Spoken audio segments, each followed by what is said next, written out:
नमस्कार शेतकरी मित्रांनो, बघा आता अवेळी पाऊस आणि त्यानंतर पूर परिस्थिती मे ते जून, जुलै, ऑगस्ट आणि सप्टेंबरपर्यंत खूप मोठ्या प्रमाणावर अतोनात पाऊस झालेला आहे. त्यामध्ये लाखो शेतकऱ्याचं खूप मोठ्या प्रमाणावर लाखो हेक्टरांचं नुकसान झालेलं आहे. ते मग तर तुरीचं असेल, कापसाचं असेल, त्यानंतर इतर पिकाचं असेल. आहे का नाही, भरपूर मोठ्या प्रमाणावर काय झालेलं आहे, शेतकऱ्यांचं नुकसान झालेलं आहे. जमिनीमध्ये पाणी साचलं आहे. कापसं, तूर वगैरे उमळून गेलेली आहे. त्यामध्ये काही शासनाने 8,500 प्रति हेक्टरी याप्रमाणे अनुदान जाहीर केलेलं आहे. काही शेतकऱ्यांना ते अनुदान त्यांच्या खात्यावर पडलेलं आहे. काही त्याच्यापासून थोडेसे वंचित आहेत. पडलं नाही, काहींना पडन हळूहळू दुसऱ्या टप्प्यामध्ये, तिसऱ्या टप्प्यामध्ये आहे का नाही, आणखीन त्याची प्रोसेस चालूच आहे. अनुदान पडण्याची हालचाली चालूच आहेत. त्याचमध्ये काय केलेलं आहे शासनाने अनुदान, आणखीन त्याच्या व्यतिरिक्त रब्बीसाठी थोडंसं शेतकऱ्यांचं खूप अतोनात मोठ्या प्रमाणावर नुकसान झालेलं आहे. शेतकरी तर कसाबसा त्यातून काय होणार आहे, सावरणार आहे. कारण पहिलं पीक तर कपाशीचं नगदी पीक म्हणावं लागेल, ते तर हातातून शेतकऱ्यांच्या गेलंच आहे जवळपास.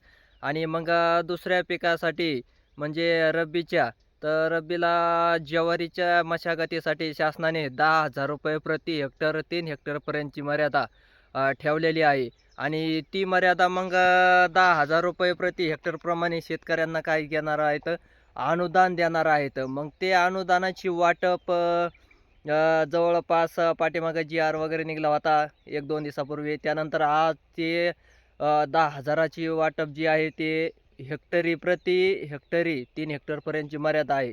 ते आजपासून अनुदान शेतकऱ्यांच्या खात्यावर काय होणार आहे, जमा होणार आहे. म्हणजे आजपासून वर्ग करण्यास ₹10,000 प्रति हेक्टरची सुरुवात झालेली आहे. मग ते अनुदान कुणाला पडणार आहे?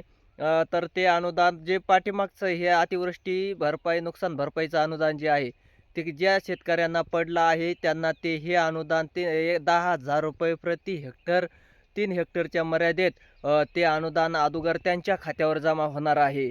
त्यानंतर मग आपलं काहीतरी चुकीचं झालं असेल, आधार नंबर मिसमॅच म्हणा, आणखीन काही बँक पासबुकचा हे असेल, फार्मर आय-डी तर आवश्यकच आहे. फार्मर आय-डी असल्याशिवाय तुम्हाला शेतीविषयक कोणत्याही योजनेचा लाभ घेता येत नाही. हे सर्व शेतकऱ्यांनी लक्षात ठेवायचं आहे. त्यामुळं ज्या शेतकऱ्यांनी फार्मर आय-डी कार्ड असेल तर चांगलं त्यांना अनुदान वगैरे आलं असेल, आणि ज्यांनी काढला नसेल त्यांनी तात्काळ सेतुसुविधा केंद्रामध्ये जाऊन काढायचं आहे ते. तरच तुम्हाला काय होणार आहे, अतिवृष्टी नुकसान भरपाई म्हणा, इतर शेतकरी योजना म्हणा, त्यानंतर हे जे ₹10,000 प्रति हेक्टर रब्बी 2025चं तुम्हाला शेतीची मशागत, खत, बियाणे घेण्यासाठी काय केलेलं आहे, प्रति हेक्टरी ₹10,000ची मदत जाहीर केलेली आहे. त्यातून मग काय होणार आहे, शेतकरी थोडासा सावरणार आहे. आणि शेतकऱ्याला थोडीशी ती पैशाची ₹10,000 प्रति हेक्टर 3 हेक्टरपर्यंतची मर्यादा ठेवल्यामुळं थोडंसं काय होणार आहे, मदत मिळणार आहे. त्यातून मग तो काय करू शकतो शेतकरी, आपल्या जे शेतीची मशागत वगैरे करू शकतो, यासाठी केलेली आहे. आणि ज्यांना पाठीमागचं अनुदान आलं आहे त्यांनाच हे 10,000ची मदत मिळणार आहे. ज्यांना आलं नाही त्यांना मिळणार नाही.